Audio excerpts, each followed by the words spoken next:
Hello YouTube, it is Damien, it is Sunderland, it's Bright Lights, and it's the English Premier League.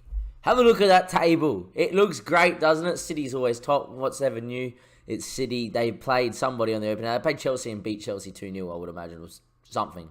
It doesn't matter to me. I don't even know. I haven't even looked at what has gone on. I want to know now. They did win 2-0. I'm here because we have sweated, we have watched me rage on stream, we have pulled a side together that has got us up from League One, up from the Championship, and here we are. We're in the big dance. And this year, I don't care what anyone tells me, we aren't going down. First thing we're going to do is have a look at the season previews. And as you can see, we're predicted to go down. However, I will say this. We have made a massive amount of signings. We have a massive squad. And I think we're good enough to stay up. And I hope you do too. Apparently our key player is Jack Harrison, even though he's on a rotation contract. That's interesting. He doesn't even get into our starting 11, but okay, Football Manager. Anyhow, what does it actually say on that club screen? We'll show you Jack Harrison in a second. Some people might actually know Jack Harrison. Before I continue waffling too much and before we get into transfers, story of episode 28, which is obviously where we won the title. If you haven't watched that, spoilers, we're in the Premier League. We won the Championship. I honestly thought I uploaded it on Sunday. Obviously, everybody knows that on Sunday, or well, after Monday at least at a minimum, I take Tuesday, Wednesday off because it's just so busy. I'm recording this Wednesday night as something's recorded or something's done something. Oh, yeah, episode 28's ready, Damien, now. Yeah, I'll upload that as soon as I possibly can. I honestly thought I did that. Apparently, I just recorded the episode and decided to leave it there to not be rendered, so apologies. It's now Wednesday. It will go out before I put this episode out. But, yeah, mistakes on my behalf. Anyhow, without further ado, let's get into it. We have to look at the transfers, Damien. What have you done? We go to the transfers, we go to the transfer history. We've got a couple of lads coming in still. We'll talk about the 17-year-olds later. As you can see, one was fairly cheap. The other one we spent a little bit of money on, but they're definitely players to have a look at. This is the signings. We spent $24.5 million. However, we were in the profit because we also sold for 26, and I think we've got to get onto that first. The first one was Brian. Now, Brian had a pretty successful loan spell there at Wolfsburg. He played 32 games at a 7.1, and the initial intention was to play him if you were on the stream. We even said Brian could get into our first team. You know, he's rated fairly highly. He's 24, could still grow slightly. You know, he doesn't mind a big game. We might play him. It's more the fact that the caliber of play that we could pick up was so high, and the youth prospect of who we could bring up that could outgrow Brian was beyond me. He also had a value of, 12 million or so. So to get 11.75 for a guy that hasn't played a game for us, was on loan last year, was on a rotation contract on bugger all wage, I decided to take. I don't know what you may think of that. I actually think that's very good. The way we're setting up the midfield as well, and the growth and the emergence of Mike Godin, who's going to start this game coming up against Spurs on the first day, is just out of this world. So I thought he was expendable, and we have a lot of midfielders. We'll get onto that. The next sale there was Zach Clough. Now, you may be slightly interested. Clough's just not at the level for the Premier League. As you can see, scout rating is very low. To get 6 mil for this guy was unreal. Because he was English, he was worth 11, so I was trying to get 11, hold out for 10. In the end, I think Zurich gave me 6, and I kind of just said, we've been trying to sell him for most of the window. It was August when we sold him, or might have been late July. So we decided to take the money and run. 6 mil, no clauses. I was happy with that. And look, 6 mil that we can spend. The next big one was Felipe Crucio, and you might be thinking, Damien, he was pretty good as a backup. Why have you done that? There's a left-back signing in this list. Some people may have already spotted it as well. Just to get the 5 mil for a guy that we picked up on a free for a year as a backup who was sensational for us. Let's be honest, right? He had a 7.4 in 16 games when Oviedo couldn't play. Oviedo's now on a rotation or backup contract and is happy to just be as a number 2. So when we talk about the left-back in a second, you'll see who we're talking about. He just was expendable and off we went. Liam Kone might be another one. I actually went to the stream and said, look, we're going to sell him. He's only a good Championship player. He's 32. Yes, he's a leading figure in the club. But to be honest, he just isn't going to be good enough. He was starting to decline. The pace already went down from 13 to 11 in pre-season. And I was like, It's goals leaking, so let's get rid of him. We have a lot of centre-backs. We do have to talk about a couple of centre-backs because there's a couple of people that we have to talk about in terms of work permits that we can't get for God knows reasons why. Anyway, Kone is there. There's also Martin now, obviously formerly known as Bear Hill, former captain of the club, captain in the first season. Look, great player and all, but just not good enough for the Premier League. So to get, a couple mil with market value was just good from Hearts, and there we are. There's also a lot of loans out here. Probably most notably Nakamura's on loan, but we really need to get him growing. With the under-23s getting promoted, me having such a large squad, I can actually put a lot of people available for under-23 games. So for the under-23s to not have Nakamura out there is fine. And look, the guy's got some amazing determination. Obviously got very good physicals, and him getting first-team football at Gillingham should be okay. Gillingham at the moment in Sky Bet League 2, it's about his level. I actually expect him to carve up the league. There's also a few other names like Jack Diamond who's never going to feature. Rafael Vergone went on to Niort. Vergone also has grown very well, and definitely a player that if we can get a work permit for, could turn into quite the rotation player. Anyway, that's not what you're here. You are here for the transfers. Now, only a couple of free transfers.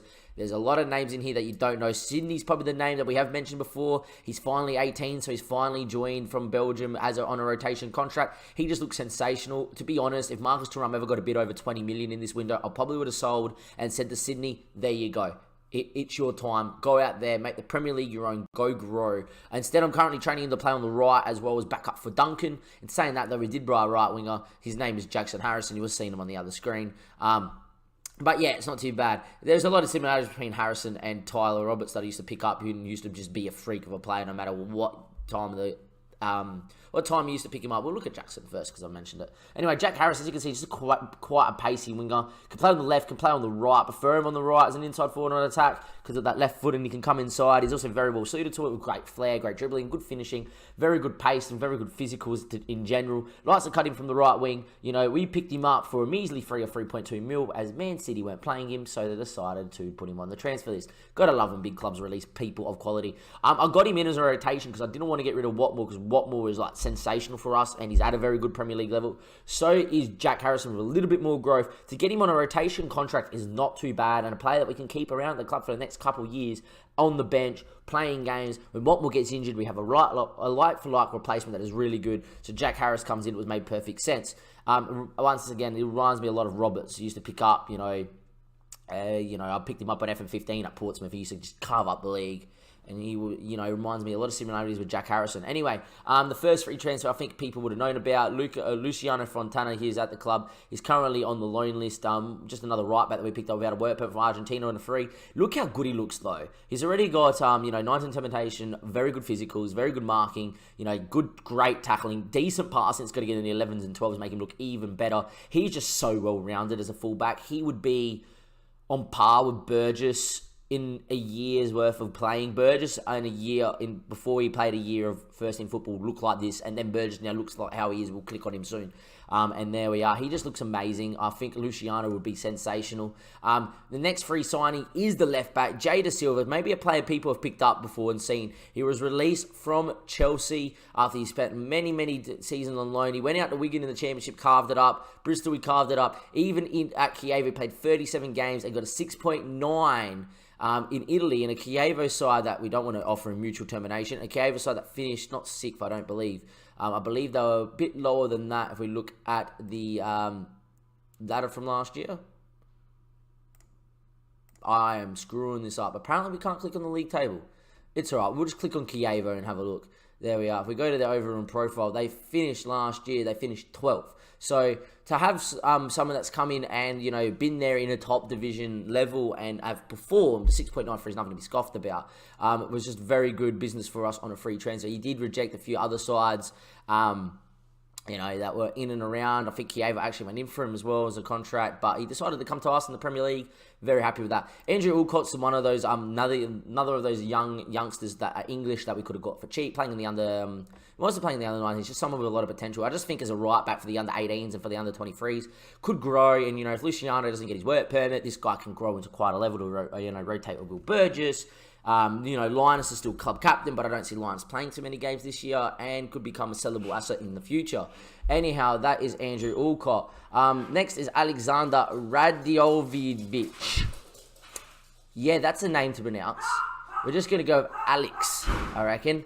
Alex is, if it loads, Serbian. He is not bad. He's at 3-star already, 19. And look at the stats. To pick him up for that, easily 800k. Great first touch. You know, if you look back a line, even in his report, it says that you can train him to become a centre mid. As an advanced playmaker on attack, just look at him. 11 dribbling, it's only going to get better. He's very good with acceleration. He's obviously very good with first touch. His dribbling isn't bad. Determination, flair, good vision, good teamwork, great passing at 15. That's only going to get better. This guy's going to grow into quite the player. And if we ever switch to the 4-2-3-1, we have a player that can play there. Definitely a great person to get up on a backup, not a bad one. Enrique Lopez isn't at the same level that Alex is, but as a defensive midfielder that we could have picked up for very cheap on his rotational, on a rotational contract, hot prospect contract, it is rotational. You know, just once again, very good pace, promising midfielder, very good determination, good passing, great tackling. As a ball-winning midfielder, back on the line, sensational. Currently in under 23s, just want to see how he develops first before we bring him into the first team fold. But definitely a player you might see throughout the year, and I'm thinking in the Capital One Cup, I still call it that, even though it's a Cabarro Cup, he's definitely going to get some game time. You know, there's going to be times we're going to be bleeding in the youth throughout the year and the save in general, and this guy has the potential to grow into quite the player for us, and if anyone hits this potential, we're going to have quite the squad in the future. The next person to talk about, though, is the exact player, Enrique Lopez, is just slightly better. Durante Miguel is back a line. He's a deep line playmaker compared to the tackling side, but he's not bad. But just look at him. He reminds you so much of Sergi Sampri, doesn't he? 16 passing. Doesn't have the 16 vision, but 14 vision. But great off the ball to get into space.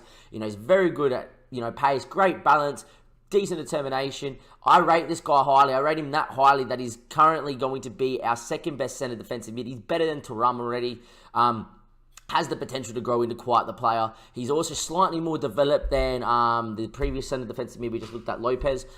So he gets not on the bench over Lopez, and when Lopez probably has to slag it out in the under 23s for the first couple of months, Durante Miguel is going to be getting game time. He's going to come on to help shut up shop. We're going to start training him to play centre mid as well, so he's a little bit more versatile. And that, you know, I just thought for another $1 million, it just made sense. It was his release fee. There was no extra fees with that. Next is João Silva. Now, before we mention João Silva, we have to actually go back. João Silva was brought in because we actually brought in a striker that can't come until he's 18. I don't know why.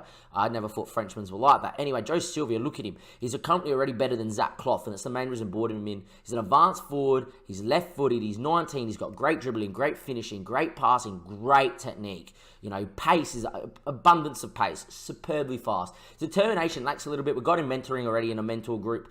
His off the ball is not too bad. Good work rate. We're currently training some player traits on him as well. I feel like this guy is just a pacey, you know, as a pacey poacher off the bench, late doors, an advanced forward. You know, when he starts in the complete forward in the future, when he grows into it, it's just a sensational player to have.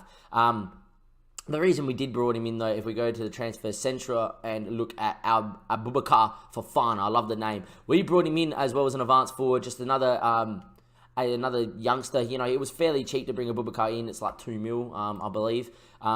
As a Frenchman playing in the French under 21s at 17, we know how much France produces great regens. To do that's quite the feat. My scouts loved him, or they did anyway. They're still telling me that he's got a lot of potential to grow into. The thing is he's playing games for Nancy. I'm hoping he plays games again for Nancy as well. You know, he scored 5 goals in his first season at 16. I feel like this guy with 15 determination is going to grow into quite the player. There's a lot of 14s that are going to turn to 16s in the near future. I just thought this guy was quite good to pick up and gives us back those free striking options that we did have with Zach Clough, Dadasov, and you know, Yanis, who is currently out injured but still in the under 23 squad and not grown. Daniel was the biggest loss of the transfer window because he can't get a work permit. 1.3 million from South African Sounders. Look how good he is. He would be our first choice centre-back. He is an absolute monster at 191 centimetres. He's got 15 jumping reach, 16 marking, okay tackling, he's improving. The headering is absurd. We can't apply for his work permit yet. There's 17 more days. We couldn't get him a work permit. We then couldn't get him a work permit when he signed. It is all a shambles. He's got 17 determination. He's been playing superbly for South Africa. He's been growing in training. His physicals are unreal apart from his balance. I don't get why he can't play. But at the same time, South Africa, I think, are like 50th in the world, so they don't count for, you know, that bonus point. I think they're like 59th. I believe if they get inside the top 50, they do. I'm hoping South Africa get inside the top 50 quickly because I want him.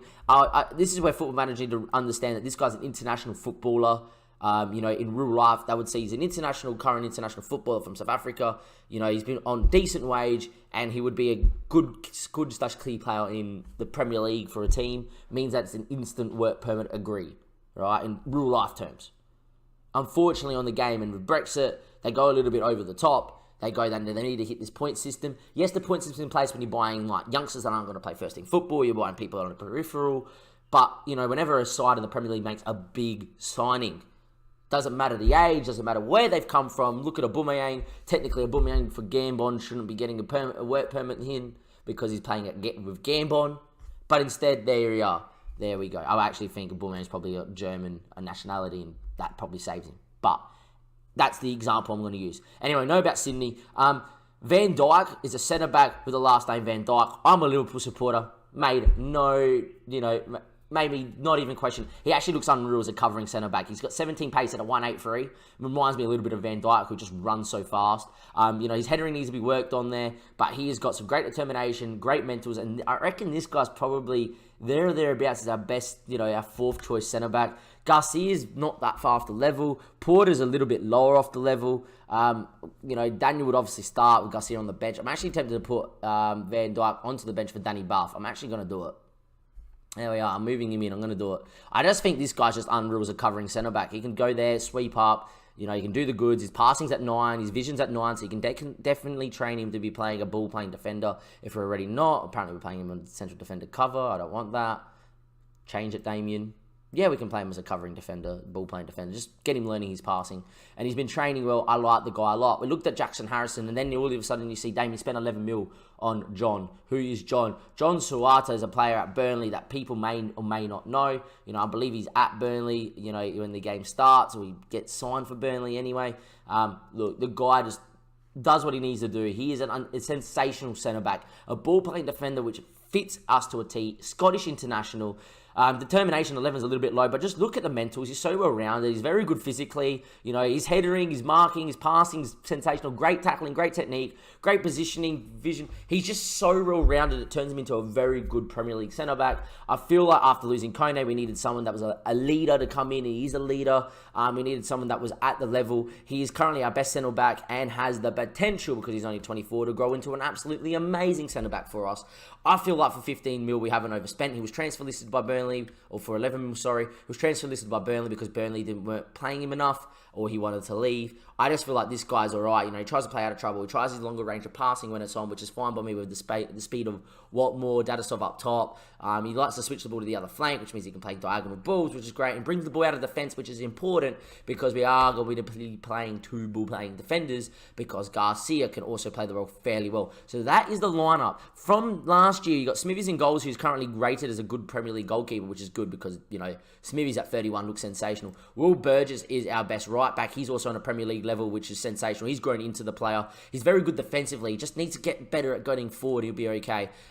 Garcia, Serrata, we've just seen. David Silva, we've just seen. Sergi Sampri has grown into a Premier League player as well after last season. He just looks so good that I just can't help but admire this guy. His passings are beyond the joke, and is the main reason why we're still going to play 4-3-3, because if he's on the park, we're going to keep the ball superbly well.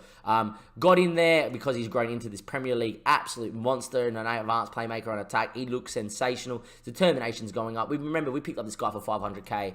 There we are. We've got Luizano in there. Watmore, Thuram, Dadasov, Linus, Danny Buff isn't on the bench. Van Dijk's on the bench. Miguel, Alex, Jack Harrison, Sydney, and Joe Silva. It just means that we have options everywhere. I actually think within the people on the bench, it matches the backup goalkeeper. We have the Portuguese under-23 goalkeeper that's like 17, if we actually can see where he is. He's been growing. Flavio's been growing into quite the goalkeeper.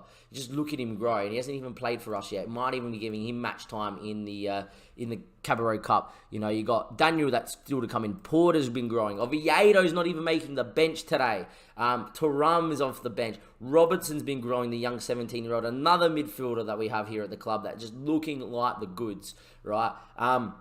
Max Power and Dylan don't even get a look in yet. I'm keeping them around because they're very highly ranked in this group dynamics. Anyhow, we have Spurs It is the first day of the Premier League. We've got Michael Oliver. It is Stadium of Light. Can we make the Stadium of Light a bright place this season, or is it going to be a hard, dark slog until we can maybe survive, or if the bookies are right, go down? I personally think that we should be looking to finish about 13th, 14th. I think we've signed enough people to be in and around the mid-table mix, but the lower end of that, if we can finish 10th, that would be great as well. But here we are on the 7th of August. Here we, apparently Alex was apparently available for the reserves. No. Available for the reserves. No, he's playing first team football this year. Get rid of that. Here we go. Go back. Thank you. Here we go. 3, 2, 1. It is our time. We're going to just number him. 32. That's fine. 23 backwards. Jamie Carragher. The only reason I went with 32. They're going to line up 4-2-3-1. We know about Harry Kane. We know about Christian Eriksen, Dele Alli. There's probably people that are interested in me clicking these names. They have Casemiro. Oh, my. Let's have a look at Spurs, maybe. Let's see who they brought in this year. This year, they brought in Jota for 36 mil. Lucas Vazquez on loan. Did they make any big signings? Pablo Sembria was apparently here. I'm guessing they brought him in pretty soon. Casemiro came in for 69 million. Oh, my. Who's Will Norris? They brought him on a free. Backup goalkeeper. There we are. He's at Newcastle now. So they brought him in and then sold him. Any other big names that they brought in? You know, Sembria came in then and left. And Dombele apparently is a very good player to pick up at a young age. Just look how good he is. There we are. In 2018, they brought in not really too much. They actually spent money, though, which is really weird. Mitchell went out for 300k. That actually makes me laugh because he's a horrible backup goalkeeper. Anyway, Jota isn't on. He doesn't even make the starting 11, even though they just bought him for, quite a big fee. Belotti's there too. I miss Belotti's name. Bertrand, Vertonghen, Sanchez, Trippier, Loris, Casemiro, and Dombele, which makes my midfield look absolutely nothing when those two play next to each other. Ali, Ericsson, Lucas Moura, Harry Kane. I feel like we're going to have our work cut out for us. But at the Stadium of Light, I don't fear anybody. I want to go out there and play our football, try to keep the ball, try to dominate the game. Same way Wolves are trying to play at the moment. It works from some weeks and some weeks it doesn't. Apparently my system just like, go through them, I don't care. Sounds like a not bad plan. I feel like you have to be quite tight on Harry Kane. You give him no space and you put him on his weaker foot. In saying that, though, he doesn't really have a weaker foot, so we might leave that one there. We're going to go to the team talk, though. Everyone looks happy, and let's get into it. It's going to be Sunderland in the red and the white, and Spurs in the blue. They could have wore white because you can tell the red and the white from the white, but anyhow, it is fine. The game speed should be all the same. Yes, it is. I'm just making sure my FM Touch ones haven't carried over, and there we go. Burgess already commits a foul early doors against Dele Alli, and it's going to be Spurs within the first minute with a chance to whip a ball into the box and create some havoc. Trippier there, the ball's headed away from Sergio Sambri, Godin flicks on, and that will be that. Hopefully that's the highlight. My prediction for this game is that we're going to get beat, but I'm just hoping that we put in a good enough performance to show that we can play the 4-3-3 possession-based football here and match it toe-to-toe with Spurs in terms of keeping the ball. I don't care anything else about the scoreline. If we lose 4-0, but we had like 55% possession, to me that means that, other teams that are not at the Spurs level we can play against. Anyway, Loris goes second lines there to Bertrand. Bertrand into Dele. Dele now with the ball. Still with Dele. His ball to Harry Kane. Harry Kane running through. It's a great crunching challenge, but it's fallen to Lucas Moura. Smithies with a great save onto the post. We need that guy to have a massive year, you feel, as well. Great save at his near post, Smithies. Fingertips onto the post. In terms of the ball, at 47%, it's not bad. Remember, we are playing Spurs. Trippier whips it in back post. Vertonghen knocks down. Lucas Moura with a touch. Hits it, deflected, fallen to Sanchez. Of all the ways to concede, that hurts because we've dealt with the initial effort and then the shot's going wide and it's hit someone and it's fallen to Sanchez. I don't know who it's come off though. It's fallen there. Lucas Moura hits it. It's hit, who is that in here? Sergi Sampri, and it's fallen to Sanchez. And there we are. I'm just going to tell the lads it's fine. Go out there, get creative. Go out there, keep the ball. You guys are good enough to create chances here against Spurs, and straight away 2 shots. That is fine. Look, we're not being outclassed here. That's the thing. They've had 7 shots, yes, but we've kept the ball. We've made a couple of we've passed the ball around to right. As the ball gets in the Watmore, Luizano, here we go. This is where we're good. Got in now on it. Luizano, Duncan again. Still with Duncan, running inside. Still with Duncan. His switch out towards Marcus Thuram. That's a good ball too. Here we go. Thuram, can he whip it in maybe? He does whip it in. Dadasov! Oh, he's hit the post. I guess the cross was just too front post and he couldn't flick it on target. But a clear-cut chance there for Sunderland. And ever since we said get creative, we've been alright. Sotera finds Da Silva into Sergi Sampri. Sampri now to Godin. Godin now, that's a poor ball from the youngster. Luisano there is not going to get there. Burgess, what a tackle. Delhi wasn't happy, but Burgess staying tight to Delhi and absolutely annihilates him. Smithy's forced long. Thuram's very good in the end. He finds Dadasov too. Dadasov's ball out to Watmore in space. There's numbers in the box. Whop it in, Watmore. Luisano, get up. He does it. It falls to Thuram, but it's disallowed. How? VAR. No way. Thuram was near nobody. Is it, who is it? Oh, 4. Anyway, last minute of the half. Garcia, Thuram. Still with Thuram. His ball inside the Luisano. Luisano now switches it out here to Da Silva. Da Silva's ball inside finds Mike. Back to Da Silva. Good link-up play between the two Englishmen. Da Silva's ball in. Loris can only parry. Watmore with a scissor kick. Oh, it's over the bar. Watmore with the scissor kick. Anything on target would have been a goal. And I tell you what, since Spurs scored, we've been on top of them. But as it stands, we're 1-0 down. What a half. I'm happy with that. I'm buoyant. That was pretty good. I'm actually going to tell him that, show me something else in the second half. Sergi Sampri loses confidence. I'm just going to tell him there's a lot more to come from you today. Oh, it worked. It's a good team talk. That's what we want. Come on, boys. I believe there's a goal here. You know, you got to be jubilant. You know, it was a great half. We created chances. Dadasov's hit the post. Watmore missed an open goal with a scissor kick. It was difficult. You know, we play like this against most sides. We'll be all right. Luisano whips it in. Watmore doesn't get up. There we go. Why is Luisano taking it too? I don't think he's our best corner taker out there either. Interesting. Anyway, I'm so used to like Max Power or Oviedo taking it, and they're both not playing. So maybe Luisano is our best. Anyhow, Loris takes his time and eventually goes long. We actually pressed up well here. Delhi now plays it inside though. Casemiro, Ericsson, they've cut us open here. They are. Harry Kane, he switches out. What a touch from Lucas Moura. They've got numbers everywhere. Ball in, Kane won't miss. That's the difference right there. We're on top. We put chances wide, high, you know, into the post. Kane gets a sniff. You're 2-0 down. Once again though, positive from us. We haven't been outclassed. That's the thing. The ball over to Lucas Moura. Moura's ball there. Puts it inside, and it falls to Harry Kane. Not much you can do. There is not much that you can do about that. Anyway, Burgess there. He's not looking 100% fit. Trippier now to whip one in towards Delhi. Delhi now hits it. That's offside, surely. There we are. Smithies has spilled it, and it's been tackled in from Sanchez, but I think that's just the match engine making sure that we see a offside highlight. He was quite massively offside. They were all off. Anyhow, look at them all. Good step up, boys. The boys stepped up well. Smithies in the end does what he had to do. And there we go. We've had 9 shots, none on target. I'm going to tell them to get creative again, but we're going to make our first change. Luizano's picked up a knock. So what I am going to do is I'm going to bring Alex on. But Alex is actually going to go on in this role here. And we're going to go a little bit more asymmetric as an advanced playmaker on attack. With that in mind, though, we're going to get Jack Harrison on for Duncan Watmore too. And get him on as an inside forward on attack. And really try and open up the space for Will Burgess to bomb on. And there we are. Burgess is not 100% fit, but at the same time, I want the last chance that Smithy comes and claims, maybe to be for Sydney to come on and just showcase a little bit of pace on the left for Marcus Thuram, because he hasn't played well either.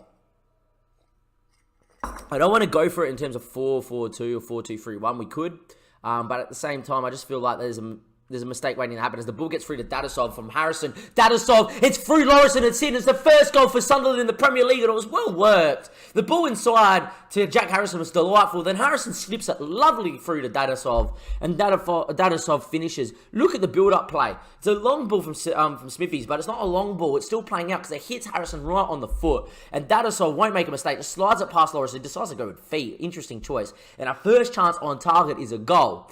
Here we go. Another highlight. Bertrand now. Dele Alli. Can we get out there? Ericsson now looking to turn. We're pressing in nicely here. Bertrand, not much on. Great talents from Jack Harrison. He's changed the game since he's come on. Jack now running with it. His ball inside to Alex. Doesn't find him. And in the end, they will switch out. Lucas Moura finds Ericsson. Space to turn. It's a good ball into the channel for Harry Kane. Harry Kane versus Smithies. What a save!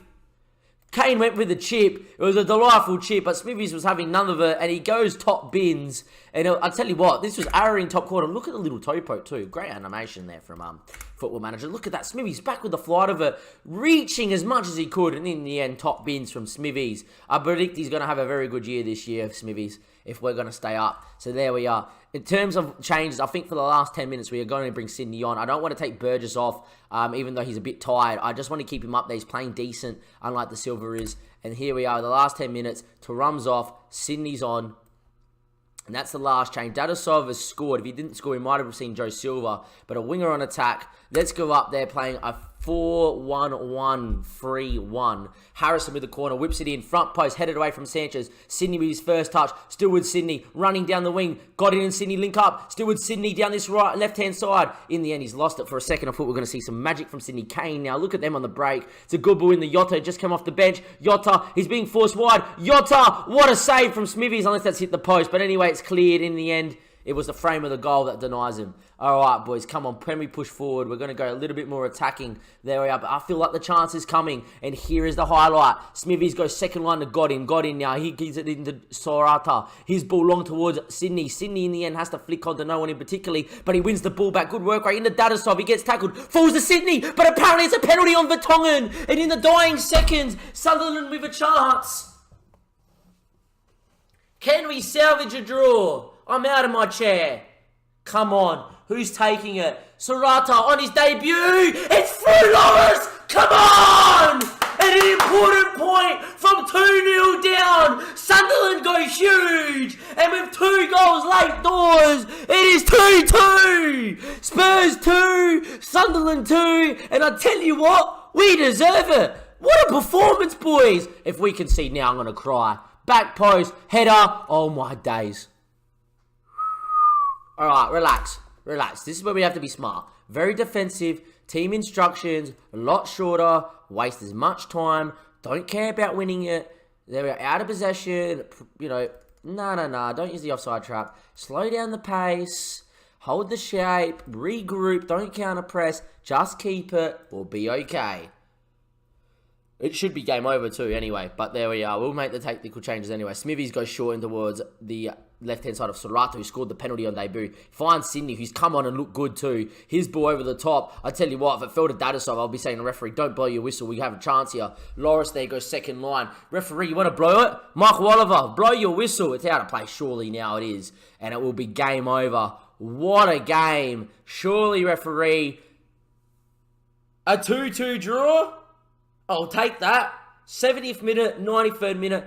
We kept the ball well. We created chances against a Spurs side that I would imagine was predicted to finish top 4.